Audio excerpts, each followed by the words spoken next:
O programa que se segue pode conter linguagem ou cenas suscetíveis de ferir a sensibilidade dos espectadores.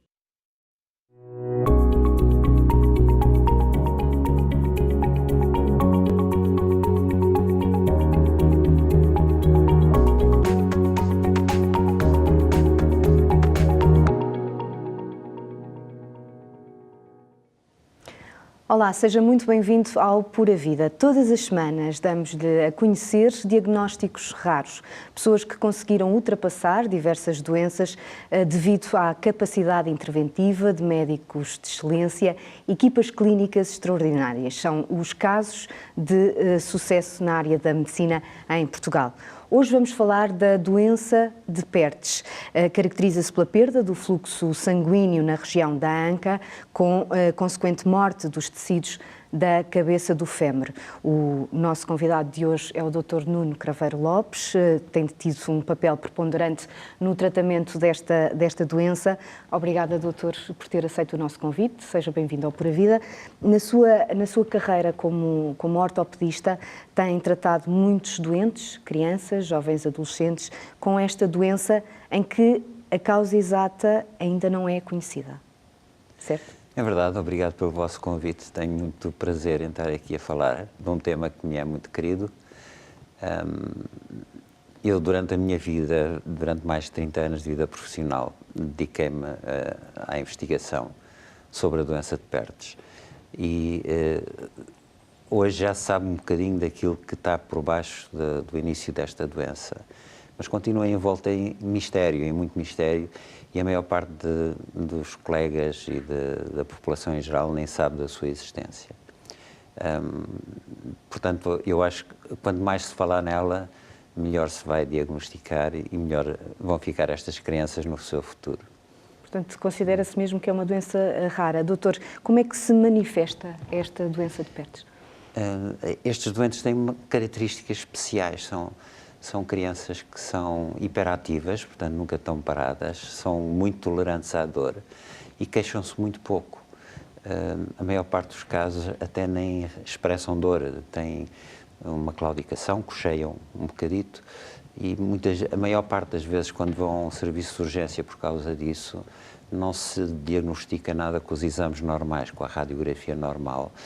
E a maior parte dos casos saem com diagnósticos de dores de crescimento, ou de sinovites, ou de contusões que fizeram, e a maior parte destes casos, infelizmente, vêm-se depois a diagnosticar numa fase mais evoluída, em que o tratamento é menos eficaz. Portanto, é de difícil diagnóstico, mas o doutor consegue o fazer. Como é que se consegue diagnosticar, precisamente, por exemplo, uma criança de 3, 4 anos, como é que, hiperativa, como o doutor estava a dizer, não para nem um bocadinho, como é que se diagnostica? O diagnóstico deve ser feito de uma maneira bem estruturada, isto é, como sempre tem que ser feito um bom exame objetivo, tem que ser feito uma história clínica como deve ser, devem ser feitos os exames apropriados para isso e só tendo conhecimento que ela existe, é que a gente consegue lá chegar, não é? Geralmente, como eu disse, estas crianças têm poucas queixas, mas uma observação leva a ver que tem uma alteração a nível da articulação da anca, porque nos movimentos extremos ela é dolorosa. O exame radiográfico, a maior parte das vezes, na fase inicial da doença, não mostra grandes sinais, mas se for feito um exame que é simples, que é uma ecografia, ele vai mostrar que há líquido dentro da articulação, há um derrame articular. E aí a nossa atenção fica focada para essa articulação. Depois, esse exame, a ecografia, tem um padrão especial, quando é a doença de Perthes, totalmente diferente daquele que apresenta quando é o diagnóstico mais comum neste tipo de queixas da criança, que é a sinovite transitória. E isso pode nos levar realmente a pensar que estará em causa uma doença isquémica da anca que pode levar à doença de Perthes. E nesses casos, fazendo um exame mais específico para a doença de Perthes... A ressonância magnética, por exemplo? A ressonância magnética consegue-se diagnosticar perfeitamente que há uma isquémia óssea, uma falta de irrigação da estrutura óssea da cabecita do fémur, e nessa altura a gente tem possibilidade de fazer tratamentos mais eficazes, como seja o tratamento precoce da doença ou, eventualmente, mesmo a prevenção da doença. Como é que o doutor, chegam-lhe casos do estrangeiro, não é? Tem alguns casos que são conhecidos a nível da internet, no YouTube, por exemplo, e algumas fotografias em termos de pacientes que chegam, por exemplo, ao Hospital da Cruz Vermelha. Um paciente que teve, um jovem que veio dos Estados Unidos. Conte-nos um bocadinho sobre esse caso. Já não era muito novo, portanto, a doença já tinha sido manifestada. Exato. Geralmente, estes doentes que vêm de fora são doentes que são complicados, que já foram sujeitos a outros tratamentos que não foram eficazes e que vêm à procura de uma resposta que hoje em dia os pais, a primeira coisa que fazem é vasculhar tudo o que há na internet sobre novos tratamentos da doença. E há novos tratamentos para a doença de Pertes eficazes nos casos em que as cirurgias e os procedimentos cirúrgicos que são utilizados comumente para tratar a doença não são eficazes. Esse tipo de tratamento inclui a utilização de um fixador externo, que é um aparelho que é colocado por fora da anca e que permite fazer um efeito que é apropriado para este grupo de crianças com mais idade, geralmente com a idade superior a 8 anos, que têm lesões com colapso, com deformação grande da cabeça, ainda numa fase em que a cabeça está mole, está necrosada e está amolecida. Portanto, esse tipo de tratamento é feito atualmente praticamente em todo o mundo, com técnicas um pouco diferentes umas das outras. A técnica que a gente utiliza é mais eficaz em determinados casos e esses doentes vêm procurar esse tipo de tratamento. Portanto, geralmente recebo doentes já com doença evoluída, em que utilizamos uma técnica que foi desenvolvida especificamente por nós, aqui em Portugal, e que tem um resultado muito favorável nestes casos. Nos casos de crianças, portanto, já jovens, não é? Porque em termos de idade, segundo o doutor, quanto mais cedo, melhor.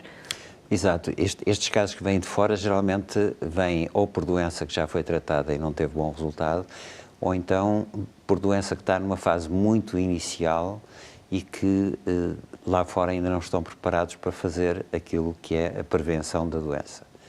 Nestes casos em que a doença é apanhada numa fase de isquémia apenas, ainda sem necrose óssea evoluída, é possível fazer uma cirurgia de revascularização que faz com que ela não evolua para necrose óssea maciça com colapso que constitui a doença de Pertes. Doutor, eu gostaria que visse algumas imagens que preparámos, gostaria que o doutor comentasse da sua cirurgia em termos da colocação, então, desse aparelho. Pode-nos dizer esta cirurgia? Portanto, este é o fixador externo que nós colocamos no nosso serviço, na Cruz Vermelha. Portanto, é uma armação que é fixa ao osso da bacia com uns parafusos especiais e ao osso do fémur, e depois entre aqueles dois arcos que se vêem é feita a distração articular e é colocada a cabeça do fémur numa posição que permite que ela volte a ganhar a sua forma esférica e que tenha uma sobrevivência muito alargada, e estes doentes geralmente têm um resultado que permite funcionamento da articulação durante toda a vida ativa e só muito tarde vem a necessitar de fazer a substituição da anca por uma prótese. Este tipo de material é aço, não é? Isto é um fixador externo em aço inoxidável que tem um recobrimento especial que se chama hidroxiapatite, que permite uma aderência muito grande ao osso e, portanto, permite que as crianças façam praticamente a sua vida quase normal com o fixador colocado. Quanto tempo é que normalmente depende um bocadinho da idade da criança, mas necessita de ficar colocado entre 4 meses e 6 meses. Este aparelho não foi feito aqui, portanto, isto foi um colega seu russo que avançou com esta tecnologia? Sim, portanto, isto são peças, é uma montagem feita com peças do aparelho de Ilizarov, que foi realmente desenvolvido por um colega russo para tratar todo o tipo de deformidades osteoarticulares sem necessidade de cirurgia aberta. Isto é uma técnica minimamente invasiva que permite tratar estas fases graves e estas doenças graves com o mínimo de traumatismo possível e com resultados muito bons. Este caso é um paciente de que idade? Este era um paciente de 8 anos de idade em que foi feita esta técnica que se chama distração articular ou artrodiastase para, neste caso específico, tratamento da doença de Perthes. Muito bem. Doutor, em termos de prevenção, já falámos aqui, mas esta é uma doença que não há uma prevenção específica, certo? Ou já se pode dizer que, já se pode falar... Não era conhecida a possibilidade de prevenção da doença. Na nossa investigação que fizemos, conseguimos identificar que antes do aparecimento dos sinais radiográficos da doença de Perthes, existe uma fase que é surda, isto é, que não é muito expressiva sob o ponto de vista de imagem, de radiografias, em que a criança sofre pequenos episódios de falta de irrigação, que se chamam isquémias. E essas isquémias são possíveis de ser identificadas. São crianças que têm episódios curtos de dor e que com o conjunto da ecografia e a ressonância magnética se conseguem identificar, e conseguindo identificar a gente tem um método de as tratar. Isto é, uma cirurgia de revascularização, que é muito simples, é feita em ambulatório e que em mais de 200 casos que já tratei para prevenção, não tem nenhuma complicação. Portanto, é um procedimento que é benigno, necessita de uma anestesia, claro está, é um procedimento cirúrgico e tem os seus problemas próprios, mas que permite aumentar o fluxo sanguíneo destas ancas e evitar a repetição destes episódios isquémicos e daí a evolução para a doença de Perthes. Portanto, nestas fases nós temos possibilidade de evitar que estas crianças venham a ter a doença e que venham a ficar com sequelas, porque logo que surge a doença de Perthes, a anca fica sempre com marcas que se vão repercutir depois no tempo que a anca consegue sobreviver e funcionar bem durante a vida de adultos jovens e de adultos destes pacientes. Muito bem, doutor. Fica realmente ao longo da vida, há sempre algumas sequelas se for diagnosticado mais tarde, não é isso? Exato, quanto mais tarde for diagnosticado e quanto mais deformada a cabeça ficar no fim do tratamento, mais precocemente eles vão necessitar de fazer uma prótese total da anca, porque a anca vai desenvolver uma artrose, um desgaste da cartilagem e mais cedo vai necessitar da sua prótese da anca. Há crianças que têm doença de Perthes numa fase mais avançada da sua fase de crescimento, que atualmente estão a fazer próteses totais da anca aos 15 anos e aos 16 anos, que é, portanto, que são crianças que vão ter que ficar a tratar a sua anca durante toda a sua vida. Uma prótese total da anca tem atualmente uma duração de cerca de 10, 15 anos, e, portanto, vão ter que fazer substituições das próteses de 15 em 15 anos no máximo, o que vai repercutir sobre a qualidade de vida destes doentes. Cada vez que uma prótese é revista, é mais difícil, tem mais complicações, tem menor durabilidade futura depois dessa segunda revisão. Portanto, não é um tratamento que seja muito fácil de suportar mesmo assim.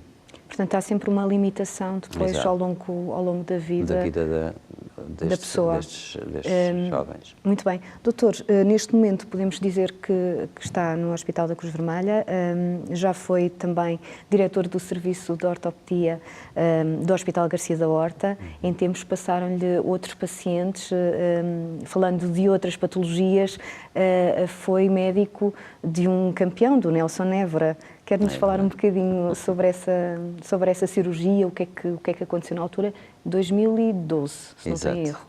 é verdade. O Nelson Évora chegou às minhas mãos porque teve uma lesão grave da sua perna, da perna que faz o primeiro contacto, e é conhecido que nestes saltadores de triplo salto, a perna que faz o primeiro impacto sofre uma pressão de cerca de 1,5 toneladas. E ele tinha uma lesão crónica já naquela perna, que era uma fratura de fadiga, que teve a ser tratado e, em determinada altura, foi necessário colocar um ferro no interior do canal medular, portanto, por dentro do osso da tíbia, que se chama uma cavilha, para tentar tratar essa fratura de fadiga. Num dos treinos que fez sobre essa fratura de fadiga, fez uma fratura aguda da tíbia, portanto, tinha 2 lesões que lhe vaticinavam que nunca mais poderia saltar. Nessa altura, no hospital, fizemos um tratamento que foi mais agressivo, portanto, substituímos a cavilha que ele tinha por uma cavilha com melhores propriedades de resistência mecânica e, simultaneamente, tratámos medicamente com vários tipos de procedimentos que aumentam a capacidade de formação de osso novo naquela zona. Foi feito um tratamento com um aparelho de ultrassons e, simultaneamente, tratamento médico com substâncias que aumentam a formação de osso no local. E o tratamento teve um bom resultado. Foi positivo, ficou tudo muito bem. O Nelson Évora voltou a saltar, voltou a ser campeão e atualmente temos ainda um campeão aí a representar É verdade. Portugal, É um grande orgulho também para si, não é, doutor? O doutor tirou medicina os primeiros anos ainda em Moçambique, não foi?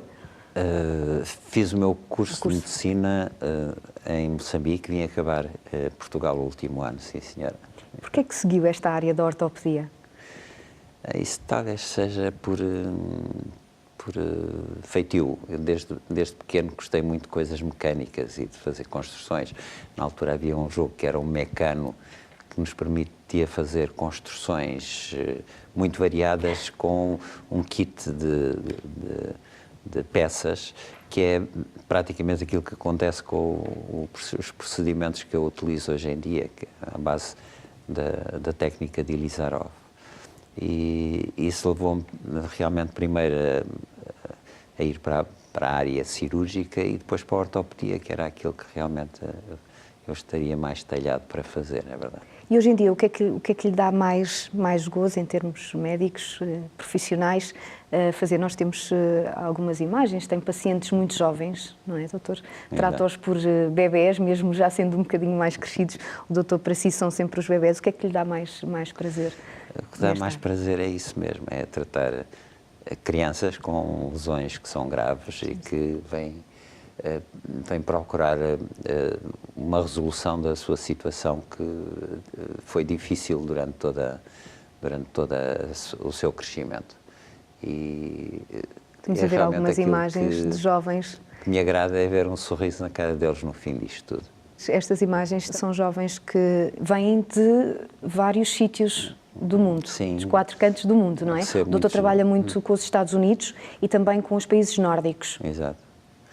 Temos recebido muitos doentes que são países em que estas técnicas ainda não estão bem implementadas e vêm procurar a solução dos seus casos aqui em Portugal. Quem diria, não é? Nos Estados Unidos, em que ouve-se, não é? Que há uma evolução tecnológica também muito grande. Hoje em dia, com a internet, se calhar também tem ajudado a isso, a que as pessoas o procurem cada vez mais. Os pais, os educadores, os médicos, os seus colegas dos outros países. É verdade. Isso, atualmente, não há nenhum pai de uma criança que tenha uma doença que não vá procurar a melhor solução para o seu filho. E procura em todo o mundo. E atualmente, com a facilidade que há de comunicação e de deslocação, isto é um mercado global. E realmente a internet veio facilitar muito em todos os aspectos, inclusive no aspecto de divulgação científica. Antigamente, eu lembro-me quando eu era interno, nós, para termos conhecimento de uma técnica nova que tivesse a ser desenvolvida em qualquer parte do mundo, tínhamos que esperar uns 10 anos para começar a resolver os casos que não conseguíamos resolver até aí. Era necessário que um centro qualquer fizesse investigação que é demorada, que saísse um tal artigo científico, entregasse a uma revista científica para ser publicado e depois que a revista chegasse às nossas mãos. Atualmente, qualquer centro que faz investigação, logo desde o início, põe as suas ideias e a experiência que tem na internet e nós, uns minutos depois, podemos ter conhecimento disso e podemos começar a utilizar essa técnica, se ela for eficaz, claro está, nos nossos doentes. Portanto, essa partilha é muito importante, não é, doutor? O doutor também se desloca frequentemente aos Estados Unidos, já que falamos nisso, para participar em conferências e para partilhar também estes casos raros. Exato, é verdade. Nomeadamente nestes campos que são restritos, patologia restrita, como é o caso da reconstrução com técnicas de fixação externa, reconstrução de membros, há muitas coisas novas a acontecer praticamente todos os meses, não é? E este grupo está sempre em contacto e reunimos-nos com muita frequência em toda a parte do mundo. Aos Estados Unidos fui ainda há 2 meses a uma reunião do grupo, apresentar exatamente a técnica que a gente está a desenvolver para a doença de Perthes, a convite da organização. Eu tive muito prazer nisso. Muito bem. Isso é parte de partilha de informação clínica. E quanto às famílias, aos pais que o procuram, vêm sempre com muitos medos, com muitos receios?